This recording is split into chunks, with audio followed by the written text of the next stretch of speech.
Hi സുഹൃത്തുക്കളെ, ഷൈജാണേ. ഒരു ചെറിയ ഒരു ഇൻഫർമേഷൻ കേട്ടോ, വേറൊന്നല്ല. നമ്മളിങ്ങനെ എസ് പിയിൽ കിടന്നിട്ട് ഇങ്ങനെ കളിക്കുന്നത് കാണുമ്പോഴേ പല കോമാളിത്തരാണെന്ന് തോന്നും എല്ലാവർക്കും.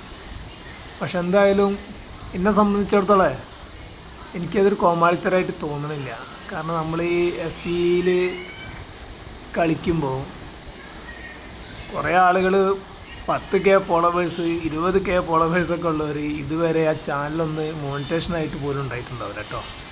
എന്നെ സംബന്ധിച്ചിടത്തോളം എനിക്കൊരു 3K ഫോളോവേഴ്സ് ആയപ്പോൾ തന്നെ എൻ്റെ ചാനൽ മോണിറ്റേഷൻ ആവുകയും ചെയ്ത്. പിന്നെ എനിക്ക് ചെറിയ തോതിൽ നമ്മളെ എസ് പി സഹായിക്കാനും തുടങ്ങി കേട്ടോ. അപ്പോൾ അത് ഇനിയിപ്പോൾ ഇത് കേട്ടിട്ട് ആരും ബേജാറാവൊന്നും വേണ്ട. കുറച്ച് മെനക്കേടുണ്ടതിന്.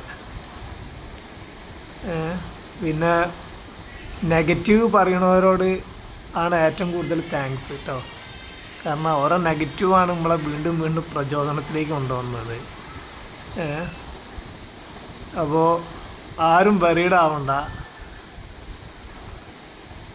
എൻ്റെ ഭ്രാന്ത് അല്ലെങ്കിൽ എന്നെ തളച്ച് കെട്ടാനുള്ള ചെങ്ങല ഇപ്പം എന്തായാലും ഈ ലോകത്ത് ഇറക്കിയിട്ടില്ല.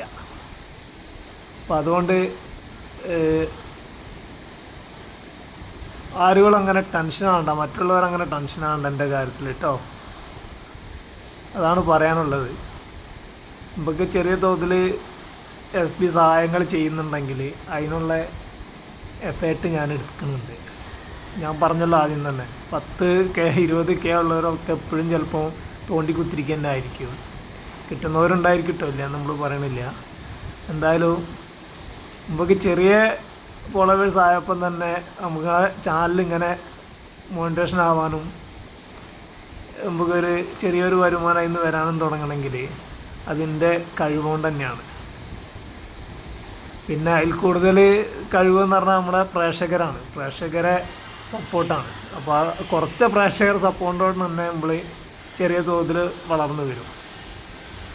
അപ്പോൾ നെഗറ്റീവ് പറയണല്ലോ പറഞ്ഞോളിട്ടോ.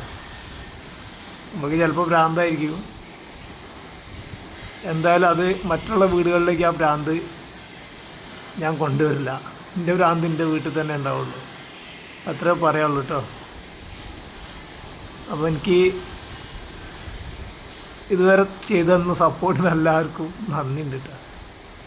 ചില കമൻറ്റുകളൊക്കെ കേൾക്കുമ്പോഴേ നമുക്ക് എന്തോ ഭ്രാന്താണ്, വീട്ടുകാരില്ലേ അങ്ങനെയൊക്കെയുള്ള കമൻറ്റുകളെ. അപ്പോൾ കമൻറ്റ് ഇടുന്നവർ ഇങ്ങനെ കമൻറ്റ് ഇട്ട് ഉത്തിരിക്കൽ തന്നെ ഉണ്ടാവുള്ളൂ കേട്ടോ. ഇതുപോലെ പ്രവർത്തിച്ചാൽ മാത്രമേ ചിലപ്പോൾ എന്തെങ്കിലുമൊക്കെ കിട്ടുള്ളൂ. ചെറിയൊരു വരുമാനം കിട്ടണമെങ്കിലേ കുറച്ച് അധ്വാനമുണ്ട്. ഓക്കെ.